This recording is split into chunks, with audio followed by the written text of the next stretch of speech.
The outcry, I think we're hearing more from Trump than anybody else in terms of this desperate need for a rate cut. But that started a while back. In fact, there was criticism of Powell for hiking rates in December. And if you remember, it wasn't that long ago, 6 months ago, the market was cratering. And Powell really got a lot of the blame for that because he hiked rates at a time when it kind of didn't seem like it was necessary. There was the rhetoric was getting worse with China, and we were starting to get some headlines about how growth was slowing. The market had already started to sell off. That happened in October of last year. So there's a dynamic that's happened over the last few months where we've got a yield curve inversion, which basically means interest rates longer out are lower than shorter interest rates. The Fed funds rate is the rate that the Federal Reserve controls, and that's the overnight lending rate at which banks borrow from the Fed.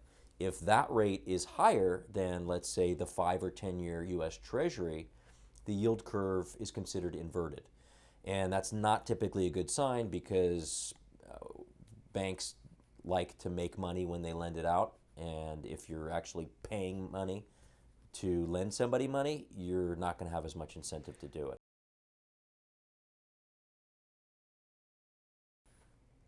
A China deal, maybe. Expectations of growth in the future would naturally steepen the curve. So maybe that's one way for it to happen. I don't really know if there's another way for it to happen at this stage of the game. We're already 10 years into a cycle.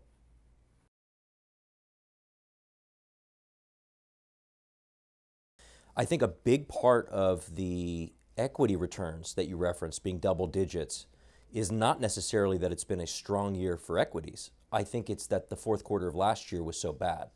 So December in particular, we heard all the headlines that it was the worst. I think it was the worst December since the Great Depression.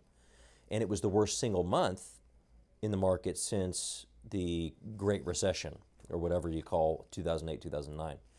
So we're coming off of a low base. So when you're referencing these high equity market returns, I don't want to say it's bogus. I mean, it did happen, but you got to keep your reference point in mind, which is the fact that we sold off aggressively into the end of 2018.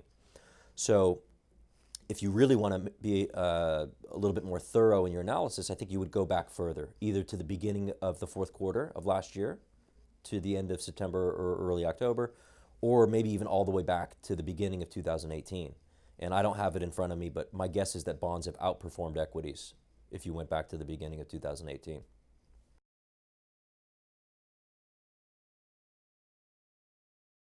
Yes, actually. Their GDP growth has slowed. It's still very much positive, but it is lower. And I think what some people might point to is the fact that you're looking at year-over-year data. So if you're looking at April of this year, the numbers are being compared to April of last year, if you're looking at year-over-year data. And the beginning of last year, the numbers were juiced, if you will, by the fact that there were a huge corporate tax cut that took place at the beginning of last year. So numbers were kind of inflated.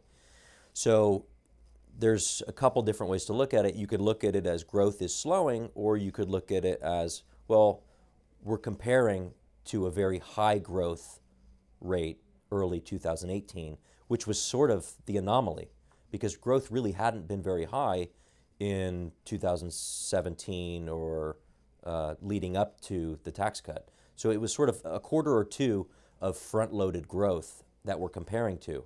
So I'm going to probably show some charts that help illustrate this, but GDP growth has slowed. The rate of growth has slowed. And I think the Federal Reserve wants to be careful to, if they can, provide any sort of help to the economy before we do go into a recession. We're going to have a recession at some point. I think they're basically saying, not this year.